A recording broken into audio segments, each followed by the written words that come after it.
Everyone in the karate class thought she was invisible. Except when they were laughing at her. Emily was the kind of girl who faded into the background. Quiet, pale-skinned, always hugging the walls of the dojo like she was trying not to be seen. While the others joked, high-fived, and showed off flashy kicks, she sat in silence, tying her belt slowly, eyes fixed on the floor. She wasn't there to impress anyone. Emily had joined karate for one reason: survival. Her world outside the dojo wasn't any kinder than inside it. At school, she was called a ghost, mute, even robot. Classmates mocked the way she avoided eye contact and the quietness she carried like a shadow. But what no one knew was that her silence was not weakness. It was a defense mechanism forged from years of pain, grief, and hiding. Her mother had passed away when she was 10. Her father, heartbroken and overwhelmed, had buried himself in work, leaving Emily to navigate her emotions alone. In a world that constantly shouted at her to speak up, she chose stillness. In the noise, her silence became her shield. When she first stepped into the karate class, the instructor, Sensei Hiroshi, barely looked at her twice. She was small, thin, and stiff. She couldn't hold her stance for more than 10 seconds, her punches looked like slow-motion swings. But every time she fell, she got back up. That was something. The other students noticed her awkwardness and turned it into entertainment. "Watch the porcelain doll try to punch," one of the boys joked during drills. Another mimicked her shy, hesitant bow. They called her Glass Girl, as if she'd shatter at the first hit. Emily never answered back. She'd bow her head and keep practicing. But what the bullies didn't know was that after each class, while they went home, Emily stayed. Alone in the empty dojo, she practiced. Hour after hour, she drilled every movement until her muscles screamed. Her hands bled from striking the padded wall too many times. Her legs trembled from repeated kicks. She watched videos late at night, studied form, and pushed herself in silence. She didn't need an audience, just a reason. The bullying didn't stop.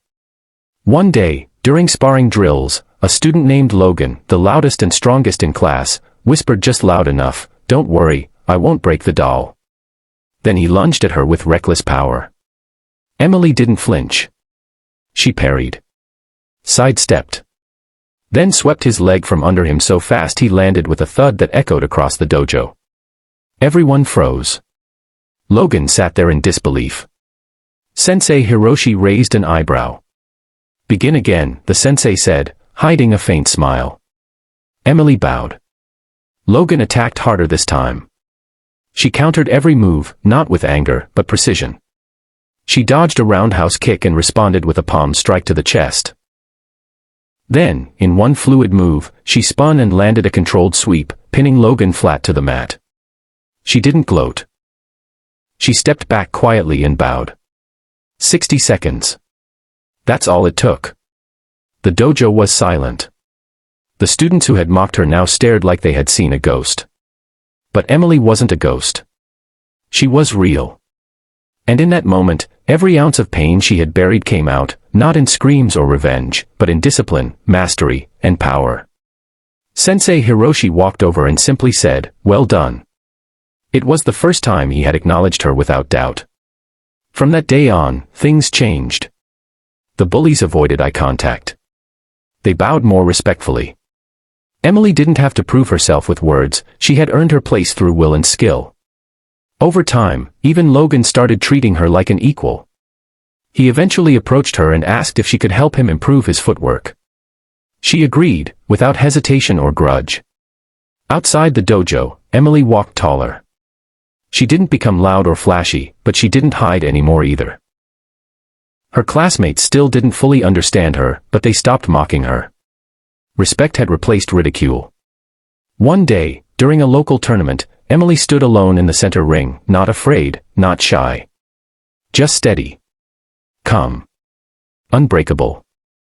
And her father, who had never come to a class before, stood at the back of the crowd watching her, eyes full of quiet tears, pride blooming in the silence between them. Moral of the story. You don't need to speak loudly to be heard. You don't need to fight with anger to win.